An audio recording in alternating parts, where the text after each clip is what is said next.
Bawi po si Bam Aquino. Wow! Bam na bam!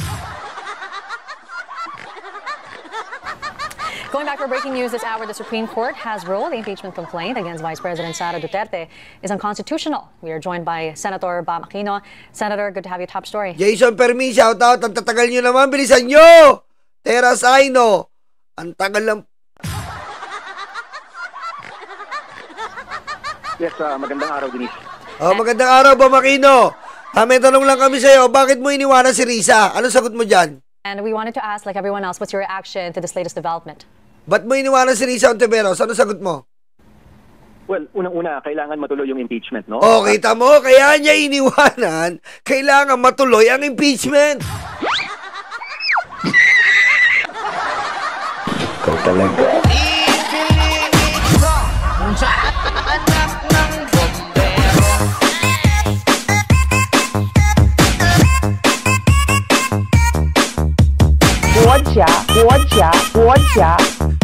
Sushi Xi Jinping.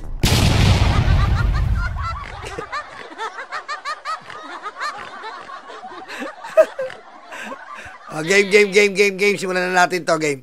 Nagsimula na ang impeachment. The impeachment court was already convened at nasa kamay na ng Senado ang impeachment. Hindi dapat nanghihimasok dito ang ibang mga co-equal branches of government. Ang paniniwala ko, malinaw yung aming mandato, malinaw. What if, sabihin natin ngayon, what if, i-impeach natin ngayon ang Supreme Court?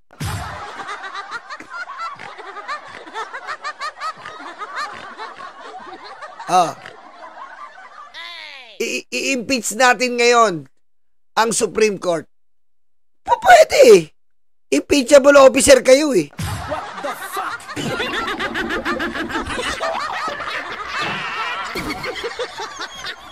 Kasi ito po yung sinasabi natin na dapat lagi kayong nasa balance. Oo. 'Di ba? Ano ba yung pinaka-balance dito? Ang pinaka-balance dito ay dumaan tayo sa due process. Dumaan tayo sa accountability, transparency instrument. Maging instrumento kayo. Kaya nga sabi ni Yusek Claire kagabi, nanonood ako. Nalalabuan si Yusek Claire. At parehas nga rin kami ng opinion ni Yusek Claire. Nanonood ako kahapon. Diba? Kung ganun pala, kung gusto ng Supreme Court na every complaint ilalagay kagad sa Commission of Justice, di na loko-loko na tayo lahat dito. Gagamitin to ng impeachable officer bilang sandata niya na hindi siya ma-impeach sa kanyang buong term. Kasi pag nag-file ang impeachment, ang gusto ng Supreme Court, i-initiate kagad. Hindi po pwede yun. Gaya nga ng sinabi ko kahapon, ini-invalidate nyo ang power ng Congress. Mami Irene, Daddy Armin, shout out. Mami Montera, thank you. Diba? Ini-invalidate nyo ang power ni Speaker at mismong Congress. Hindi nyo pwedeng gawin sa Kongreso yon. May sarili silang house rules. Kung anong gusto nilang gawin dyan sa impeachment complaint number 1, hindi nyo pwedeng pangimasukan yon. As long sumusunod sila sa konstitusyon. May nilabag ba sila? Wala silang nilalabag. Malinaw, naging open sa atin si Secretary General. What the fuck?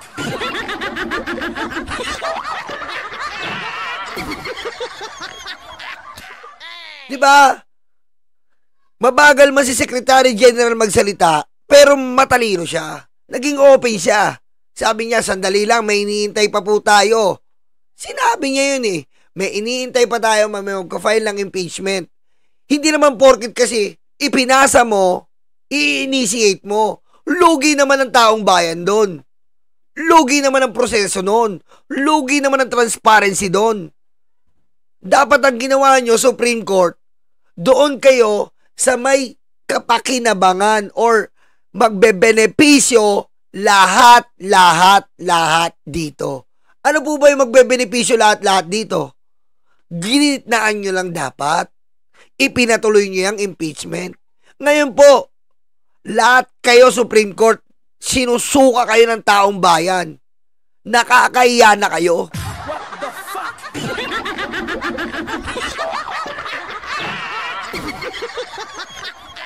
Paano kung isa-isahin kayo ng taong bayan, i-impeach kayo lahat dyan? Diba? May nagsasabi pa yung, diba? Oh. Kasi impeachable kayo eh. Sabi ko nga sa inyo kahapon, Supreme Court, hindi na panahon ng typewriter ngayon. Matalino na yung tao. Kung dati, pag nag-decision kayo, hindi na kinu-question ng tao. Walang pakialam ang tao. Pag nilabas nyo yung papel nyo, wala na, supreme power na kayo. Pero ngayon, iba na sitwasyon ngayon. Ang talino ng tao. Lahat may impormasyon. At sa ginawa nyo, kita-kita ng tao ngayon, umaapaw ang pagkatain nyo. What the fuck?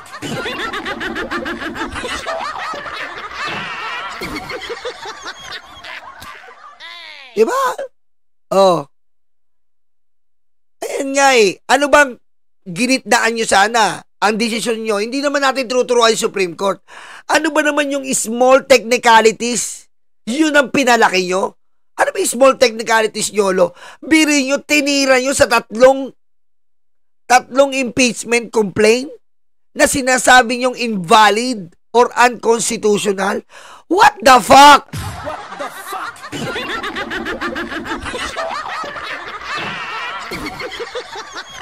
Sa tingin mo, kumbaga, tinira mo, tineknikal nyo eh. Diba? Tineknikal nyo. Okay? Tandaan nyo, yung pintuan ng impeachment, nilak nyo man, tandaan nyo, pwedeng puwersahin ng taong bayan eh. May pintuan. Yung Supreme Court, nilak nila. Kinandado. Sa tingin nyo, wala na bang power ang taong bayan? Or sino man ngayon na brasuin, gibain, tadyakan ng hayop na pintuan ng impeachment?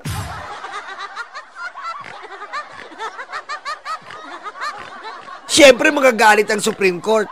Kasi nga, balat sibuyas sila, sabi ni Atty. Mel Santamaria, at may nalaman nga tayo, ayaw nilang nire-react sila dahil nagpapakulong sila. Ikulong yun ako!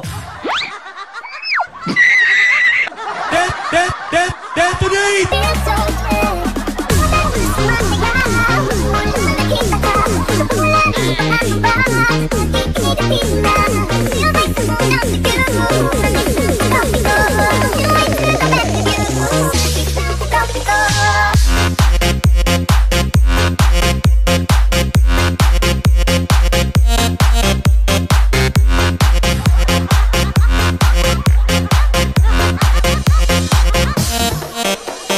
Ayaw nila na pagsasabihan sila.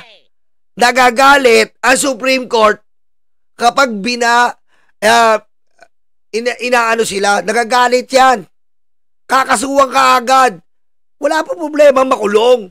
Makukulong kami. Kami mga vlogger dito sa pagtatanggol sa katotohanan at para sa bayan to. Diba? Mali naman talaga yung ginawa nyo eh. Dapat nandun kayo sa gitna. Supreme Court. And all I can say, the supreme law of the land is the welfare of the Filipino people.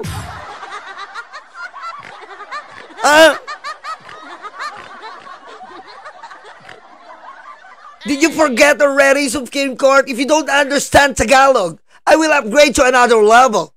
Okay? I always say this, Supreme Court. The supreme power of this land in this country is the welfare of our Filipino people. Okay? Especially in the people in need and the people who has injustice. That's the supreme power of the land. You must justify a transparent and equality to this country. Patayin mo si BBM. No joke.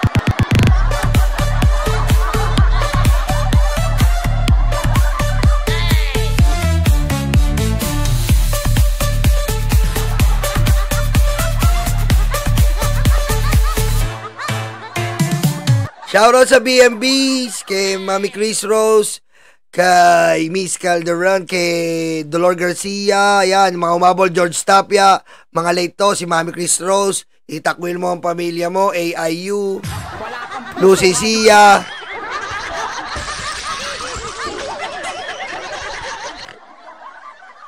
Ayan na, shoutout sa inyo. Kinsey Miranda, Neng, shoutout. Di ba?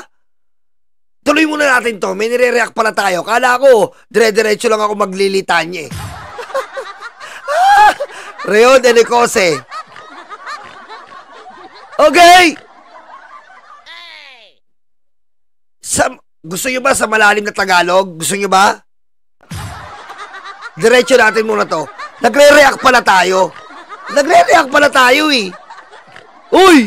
Nagre-react pala tayo! Ngalay na yung panganay ba makino? Hayop kayo, di nyo sinasabi. Yung aming tungkulin, may proseso na nagaganap. At itong pagbago ng impeachment ay hindi talaga nararapat. No? So, of course, like many people, we've heard of this rumor in the past few days. At it's still quite shocking that it actually happened. At para sa akin, malinaw talaga na para sa Senado, para sa ating institusyon, at dahil ito yung nakalagay sa ating saligang batas, mahalaga na matuloy ang impeachment trial.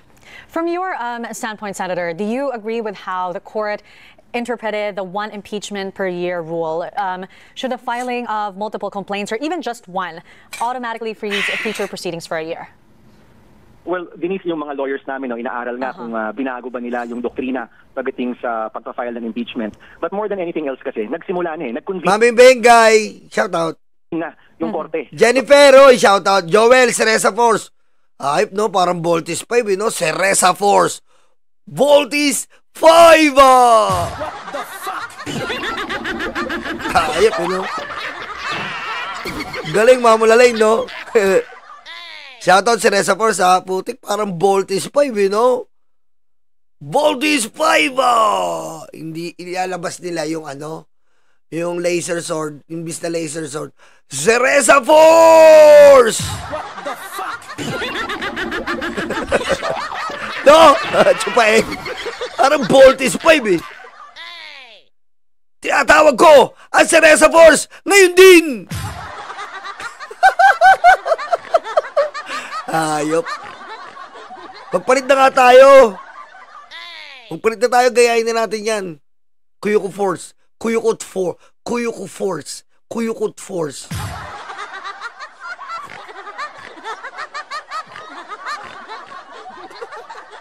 No, of course, wala pa yung actual presentation of evidence, but the impeachment court was already convened even during the 19th Congress. So nagsimula na yung proseso. At pag nagsimula na ang proseso ng isang co-equal branch of government, dapat hinahayaan na gawin namin yung proseso. No? As far as I know, after the SONA, we are already preparing for the presentation of evidence to happen. At naghahanda na ang lahat. Kahit kami sa aming opisina, naghanda na rin kami. Yan, biro mo na. Lahat po tayo dito. De Chair, I love you. Cereza Force for life. What the fuck? LD Channel, shout out LD Channel. Shout out Lani Reyes, shout out, good morning. 'Di ba? Ma'am Cristina Lacueta, shout out. Ganito. Ang problema nga dito, obvious na obvious ang ginawa ng Supreme Court. Tinaon po nila na magsusona ang Pangulo.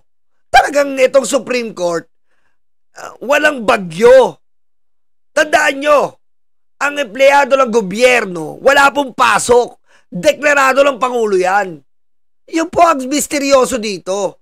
Walang pasok. Deklarado ng Pangulo. Pero ang Supreme Court, porsigido. Porsigido yan. What the fuck?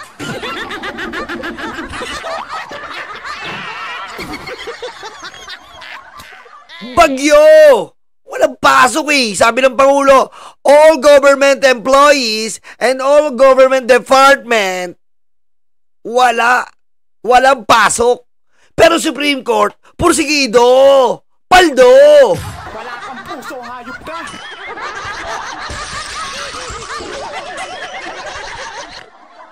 Masakit ang ulo ko, Mami Chris Rose, kaya maga tayo ngayon, mamulawain. Wala kang puso, hayop ka! Dito, at para sa akin, nasa kami na dapat ito ng Senado.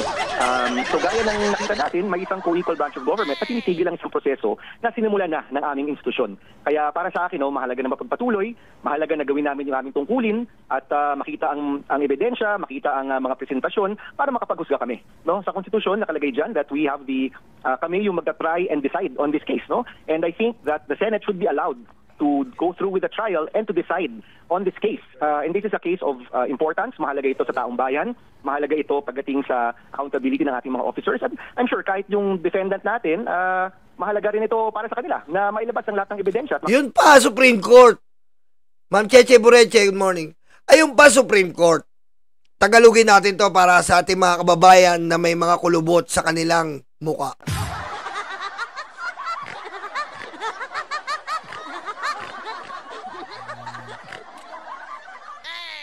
Sa mahal nating Korte Suprema na kinikilala noon pa, hindi nyo ba naisip na gitnaan ito muna? Sapagkat, lagi nyo tandaan na ang Kongreso natin, ang Vice Presidente ay kanilang pinaalisin. Pero ngayon, na ginawa nyo na hinadlangan ang proseso, paano na ang diablong Vice Presidenteng ito? Hindi ba ginawa nyo ring takpan ang bunganga niya para hindi makasagot yan? Ayaw nyong ipatuloy. Bakit? Anong nangyari? Paano makakasagot ang BP naming walang silbi? Kasi po, ang impeachment ay isang proseso na hayag ng konstitusyon doon sa Senado. Ito ay proseso kung saan makakapagpaliwanag ng Vice Presidente na ang utak ay maluwag, ay baw. Ikaw talaga.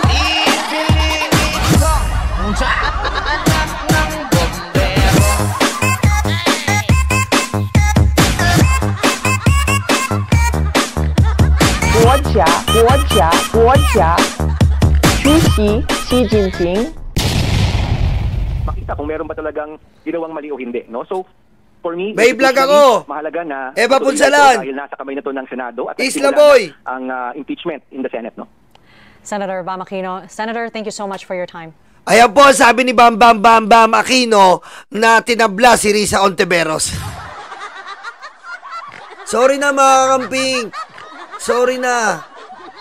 Mga kamping, mahal na mahal ko kayo. Sorry na, okay? Tinabla si Risa Ontiveros eh.